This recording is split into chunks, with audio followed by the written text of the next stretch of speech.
전능하사 천지를 만드신 하나님 아버지를 내가 믿사오며 그 외아들 우리 주 예수 그리스도를 믿사오니 이는 성령으로 잉태하사 동정녀 마리아에게 나시고 본디오 빌라도에게 고난을 받으사 십자가에 못 박혀 죽으시고 장사한 지 사흘 만에 죽은 자 가운데서 다시 살아나시며 하늘에 오르사 전능하신 하나님 우편에 앉아 계시다가 저리로서 산자와 죽은 자를 심판하러 오시리라.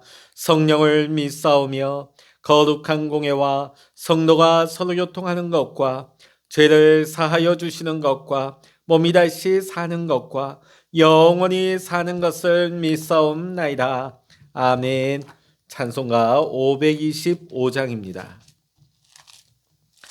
찬송 525장입니다. 돌아와 돌아와 마음이 고난이여 길이 참 어둡고 매우 험악하니 집을 나간 자여 어서와 돌아와 어서와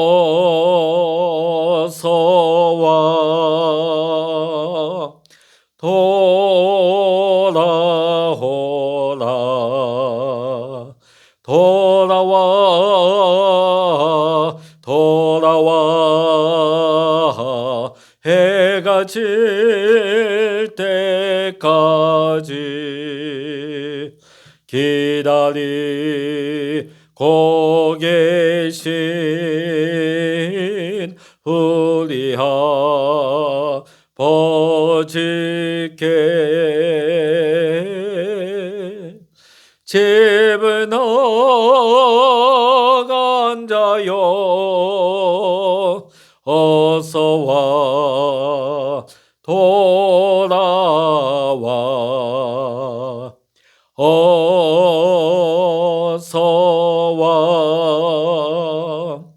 돌아오라 돌아와 돌아와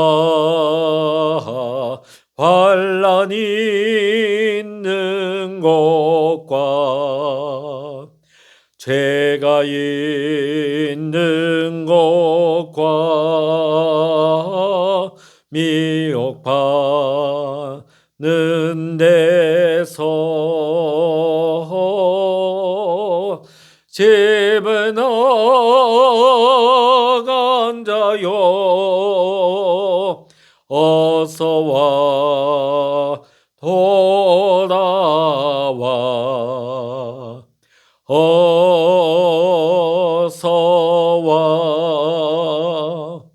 돌아오라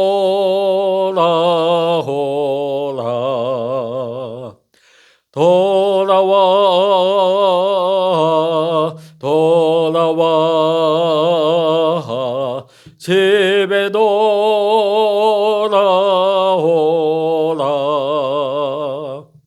모든 것 풍성한 아버지 집으로 집을 나간 자여 어서와 돌아와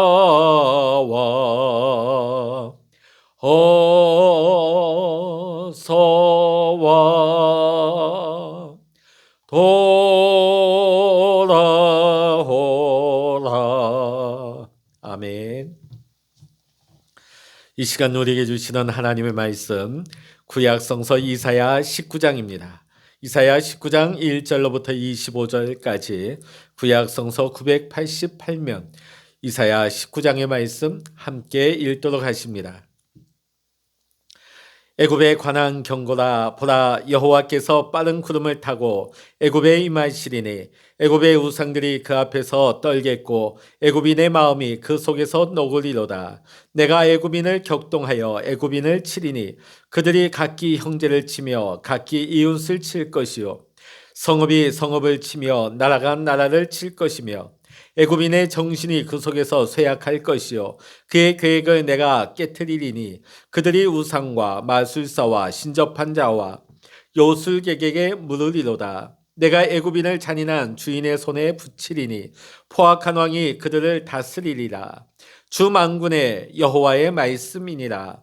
바닷물이 없어지겠고 강이 잦아서 마르겠고 강들에서는 악취가 나겠고 애굽의 강물은 줄어들고 마름으로 갈대와 부들이 시들겠으며 나일 가까운 곳 나일 언덕의 초장과 나일강 가까운 곡식밭이 다 말라서 날려가 없어질 것이며 어부들은 탄식하며 나일강에 낚시를 던지는 자마다 슬퍼하며 물 위에 그물을 치는 자는 피곤할 것이며 세마포를 만드는 자와 배 짜는 자들이 수치를 당할 것이며 그의 기둥이 부서지고 품꾼들이 다 마음에 근심하리라.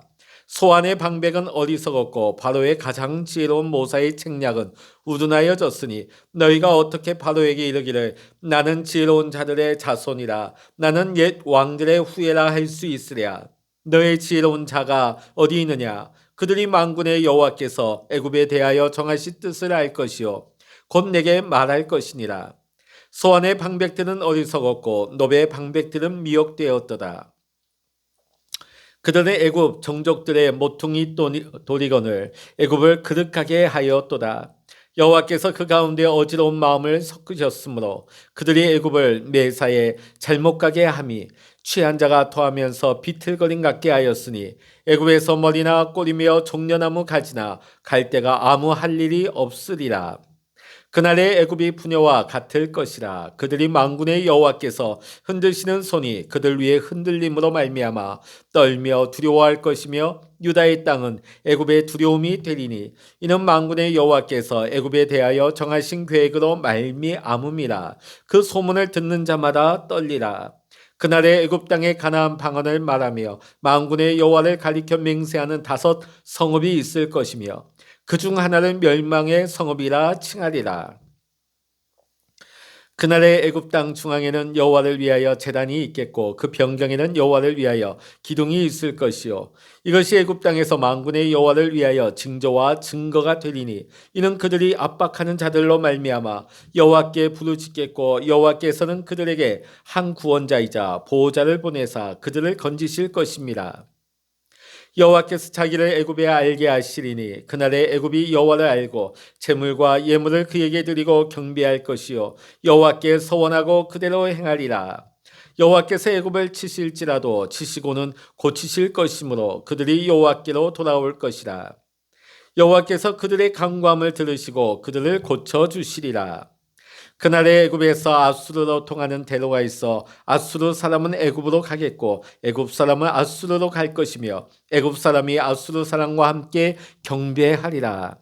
그날에 이스라엘이 애굽 및 아수르와 더불어 셋이 세계 중에서 복이 되리니 이는 만군의 여호와께서 복 주시며 이르시되 내 백성 애굽이여 내 손으로 지은 아수르여 나의 기업 이스라엘이여 복이 있을지어다 하실 것입니다. 아멘. 할렐루야. 오늘도 함께 기도하시는 우리 사랑하는 모든 믿음의 성도님들과 여러분의 가정, 여러분의 생업의 현장 위에 하나님의 크신 은혜와 평강의 축복이 함께 하시기를 주의 이름으로 간절히 축원합니다. 오늘 우리가 함께 읽은 이사야 19장의 말씀은 구약 성경 중에 가장 주목할 만한 장 중에 하나가 되겠습니다. 자, 왜냐하면 하나님의 대적이었던 애굽을 축복하는 희망의 메시지로 끝나고 있기 때문입니다. 자, 우리가 알고 있는 애굽은 어떤 나라입니까? 이스라엘을 노예로 삼고 압제했던 나라가 아닙니까? 하나님 앞에 10가지 재앙을 맞고서도 그 징계를 당하면서도 10가지 재앙만에 하나님 앞에 굴복한 어떻게 보면 굉장히 강팍한 나라지요. 그 이후에도 애굽은 계속해서 이스라엘을 괴롭혔습니다. 그런가 하면 애굽은 자신들을 의지하도록 이스라엘을 계속 유혹을 합니다. 그리고 자신들이 이스라엘의 거짓 피난처 역할을 하곤 했습니다. 힘 있는 체 하면서 내가 너희들을 돕겠다. 내가 너희들의 후원자가 되어주겠다 하면서 이스라엘이 하나님을 잊고 하나님을 의지하기보다는 애굽을 의지하면서 세상을 의지하게끔 하는 원인을 제공한 나라가 바로 애굽이었습니다. 실제로 이스라엘은 어려움이 생길 때마다 애굽에 달려가서 애굽의 도움을 요청하기를 반복했습니다. 참 이상하지 않습니까? 역사 가운데 조상들을 그렇게 힘들게 했던 나라 애굽. 늘 하나님의 반대편에 서 있었던 애굽. 근데 그 애굽을 의지하는 거 보면 하나님의 선민인 이스라엘이 하나님을 의지하며 하나님 중심으로 살아야 하는데 힘들어지고 여건이 불리해지기만 하면 자꾸만 세상을 의지하고 세상을 붙드는데 그것이 애굽이었다는 것입니다. 자, 이것이 당시 이스라엘만의 모습은 아닐 것입니다. 오늘 그것이 우리의 모습이고 또 말씀을 준비하면서 저 스스로의 모습도 다시 한번 돌아보았습니다. 저 역시 목회자의 길을 걸어가고 있으면서도 때로는 인간적인 생각, 세상의 길에 솔깃하면서 안이한 모습을 보일 때가 있습니다. 깜짝깜짝 놀라죠. 우리가 소명을 받는 것도 중요하지만 소명자로 늘 살아가는 것은 더 중요한 것입니다. 우리가 은혜 받는 거 참 중요한 일입니다. 그러나 받은 은혜를 쏟지 않고 살아가는 것은 더 중요한 것입니다. 기도하는 거 참 좋고 귀한 일입니다. 그러나 기도가 끝난 후에도 늘 주님을 기억하고 주님을 의식하며 주님과 함께 살아가는 것이 더 중요한 것입니다. 어떤 분들은 예배를 드릴 때 또 기도할 때는 아주 경건하고 엄숙합니다. 그러나 예배가 끝나가 기도가 끝나고 나면 말하는 것이나 생각하는 것이 자기 멋대로 자기 중심적으로 생각하고 말하는 경우가 종종 있습니다. 그건 무슨 말입니까?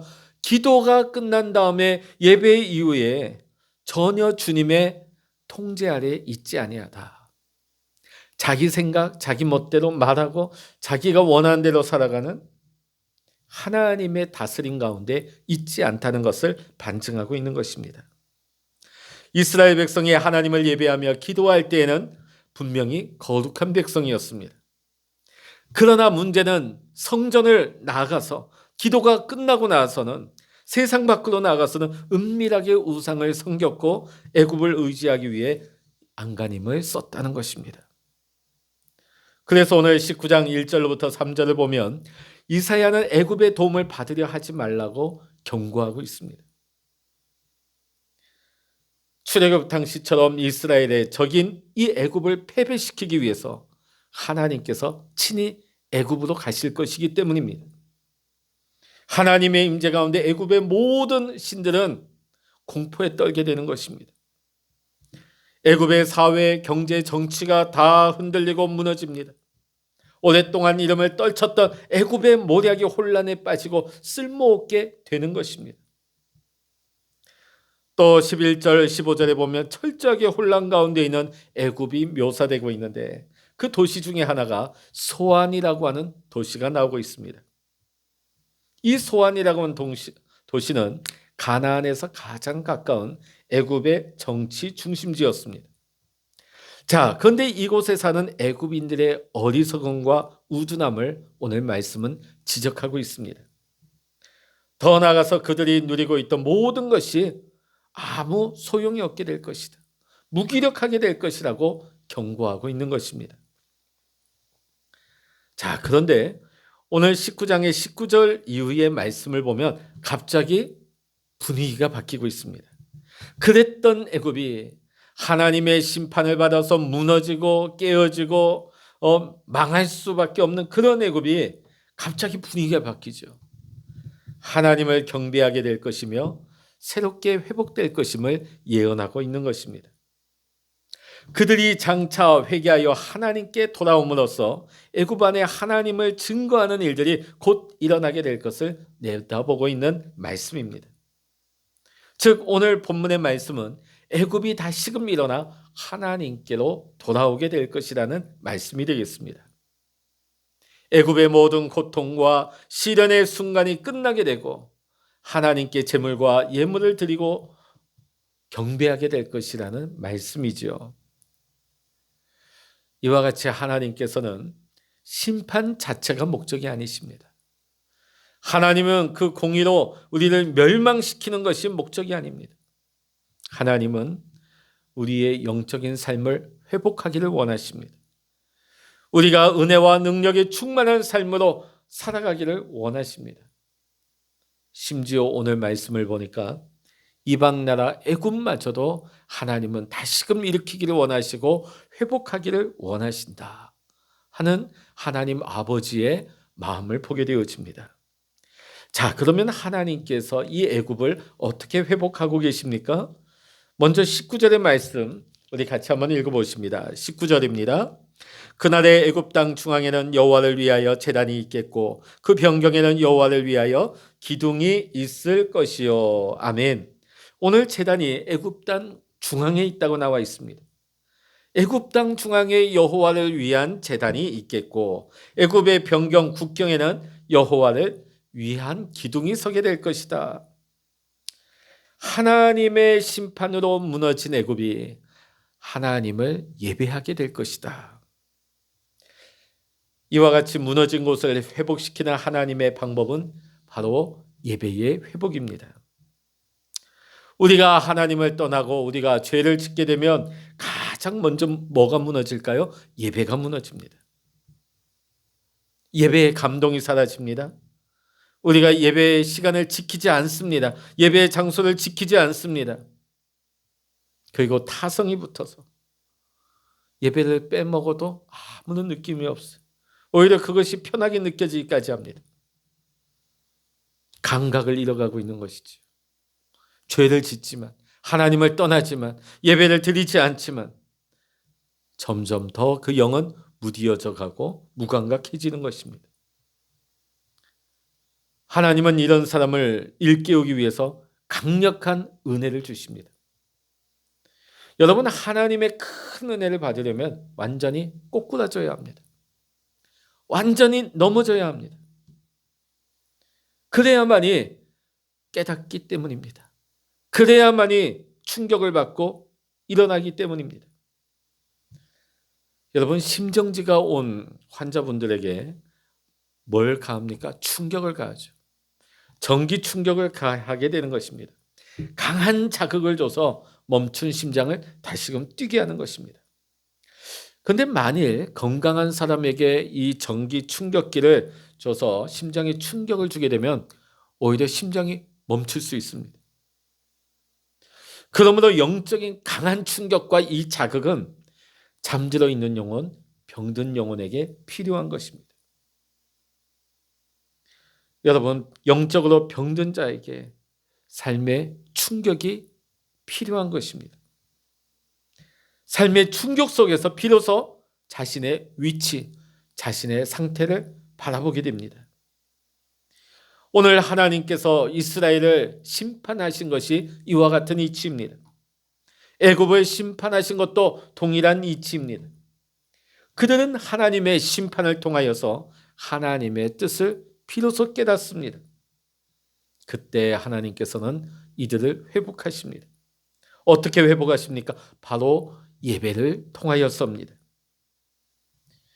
그렇기 때문에 우리의 삶 속에 가장 중요한 요소는 바로 예배입니다. 여러분의 생애를 한번 돌아보십시오. 여러분의 생애 가운데 가장 은혜가 충만할 때가 언제였습니까? 삶의 기쁨이 가장 충만할 때가 언제였습니까? 예배를 통한 풍성한 은혜를 경험할 때입니다. 그러기에 예배는 우리의 삶의, 우리 인생의 중심이 되는 것입니다. 우리는 예배를 통하여 하나님의 음성을 듣고 우리를 향하신 하나님의 뜻을 깨닫게 되는 것입니다. 예배를 통하여서 우린 위로를 받습니다. 힘을 얻습니다. 그리고 하나님을 만날 수 있어야 합니다. 영적인 그리스도인은 예배를 삶의 최우선순위에 올려놓습니다. 아무리 바빠도, 아무리 힘들어도 예배를 귀중히 여겨야 하는 것입니다. 예배가 무너지면 우리의 모든 것이 무너집니다. 내 삶이 무너집니다. 그러나 예배가 살면 내가 살고 가정이 살아납니다. 오늘도 여러분의 삶 속에 여러분의 예배가 영적으로 회복되고 그 예배가 회복된 자리에 은혜가 충만하기를 주의 이름으로 간절히 축원합니다. 하나님만 의지하게 될 때, 예배를 통하여 하나님을 의지하게 될 때 진정한 회개와 영적인 부흥이 오늘 여러분의 심령 위에, 여러분의 가정 위에, 또 우리 교회 위에, 이 나라 이 땅 위에 일어날 수 있기를 주의 이름으로 간절히 축원합니다. 기도하시겠습니다. 할렐루야. 하나님 아버지, 오늘 애굽을 향하는 하나님의 심판의 경고의 말씀, 그러나 이어서 나오는 하나님의 회복의 말씀을 보면서 우리는 소망을 가지게 되어집니다. 때로는 우리가 영적으로 병들고 우리가 하나님을 등지고 살아갈 때 하나님은 우리를 멸망에서 구원하시기 위해 우리에게 충격을 주시고 우리에게 때로는 징계를 주시지만은 그 징계 속에서 하나님의 말씀을 듣고 하나님의 마음을 깨닫고 하나님께로 돌아오는 것이, 예배가 회복되는 것이 얼마나 소중한 은혜인지를 오늘 애굽을 통하여서 우리는 보게 되어집니다. 이방 나라 애굽이라 할지라도 하나님은 그들을 회복하기를 원하십니다. 하물며 하나님의 백성인 우리라 할지라도 하나님이 우리를 얼마나 사랑하십니까? 얼마나 우리를 구원하기를 원하시며 하나님께서 우리를 축복하기를 원하십니까? 하나님, 우리가 회복되기를 원합니다. 깨어나기를 원합니다. 하나님, 내 영이 살기를 원합니다. 그러기 위해서 먼저 우리의 예배가 살아나게 하여 주시옵소서. 예배의 감동이 살아나기를 원합니다. 예배의 뜨거움이 살아나기를 원합니다. 아버지, 예배 속에서 주님의 말씀을 들으며 예배 속에서 주님을 만나게 하여 주시옵소서. 예배가 회복될 때에 하나님, 내 심령이 살게 하시고 우리 가정이 살게 하시고 우리 교회가 부흥되게 하시며 아버지, 예배를 통하여서 한국교회와 이 나라 이 땅이 부흥되는 역사가 일어나게 하여 주시옵소서. 오늘도 기도의 골방에 엎드려 하나님만 바라며 하나님을 의지하는 주의 백성들에게 은총을 베풀어 주시고 응답하여 주시어서 오늘도 하나님과 동행하며 하나님의 뜻이 우리의 삶에 나타나고 이루어질 수 있도록, 우리의 믿음이 실제가 될 수 있도록 주님 역사하여 주시옵소서. 모든 감사와 영광을 주님께 올려드리며 우리 주 예수 그리스도의 이름으로 간절히 기도하옵나이다. 아멘. 찬양하라 내 영혼아, 찬양하라 내 영혼아, 내 속에 있는 것들아 다 찬양하라. 기도하라 내 영혼아, 기도하라 내 영혼아, 내 속에 있는 것들아 다 기도하라. 주의 일창을 합심하여 기도하십니다. 주여